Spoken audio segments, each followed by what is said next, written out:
BNP ছেড়ে এনসিপির প্রার্থী হলেন সাবেক প্রতিমন্ত্রী মঞ্জুর কাদের। আসন্ন ত্রয়োদশ জাতীয় সংসদ নির্বাচনে অংশ নিতে সিরাজগঞ্জ ৫, বেলকুচি ও চৌহালি আসনে জাতীয় নাগরিক পার্টির প্রাথমিক মনোনয়ন পেয়েছেন সাবেক প্রতিমন্ত্রী ও ৪ বারের সাবেক সংসদ সদস্য অবসরপ্রাপ্ত মেজর মঞ্জুর কাদের। বুধবার ৯ ডিসেম্বর দলটি প্রথম ধাপে ১২৫টি আসনের প্রার্থীর নাম ঘোষণা করে।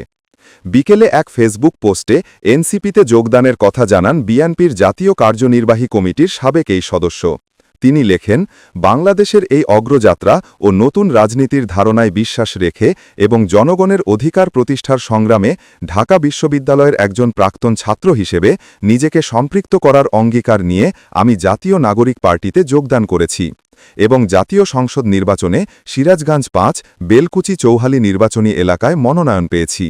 তিনি আরও লেখেন, আমি বিশ্বাস করি এনসিপি পারে নতুন প্রজন্মের নেতৃত্বকে সামনে এনে বাংলাদেশে গণতন্ত্রকে প্রাতিষ্ঠানিক রূপ দিতে এবং দেশের ভবিষ্যৎকে সুরক্ষিত করতে। ১৯৮৬ সালে সেনাবাহিনী থেকে অবসর নেওয়ার পর মঞ্জুর কাদের জাতীয় পার্টিতে যোগ দেন।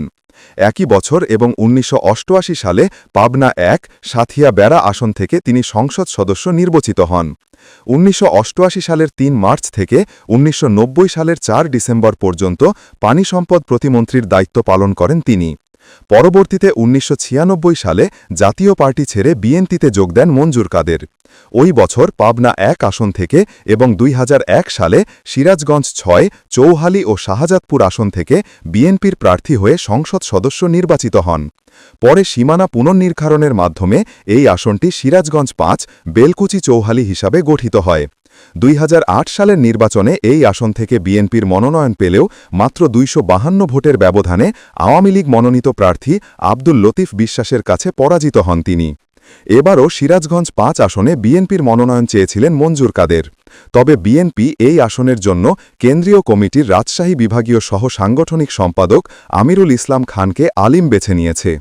মঞ্জুর কাদেরের ঘনিষ্ঠ কয়েকজন জানান, গত সোমবার ব্যক্তিগত কারণ উল্লেখ করে তিনি বিএনপির জাতীয় কার্যনির্বাহী কমিটির সদস্য পদ এবং দলের প্রাথমিক সদস্য পদ থেকে পদত্যাগের আবেদন করেন।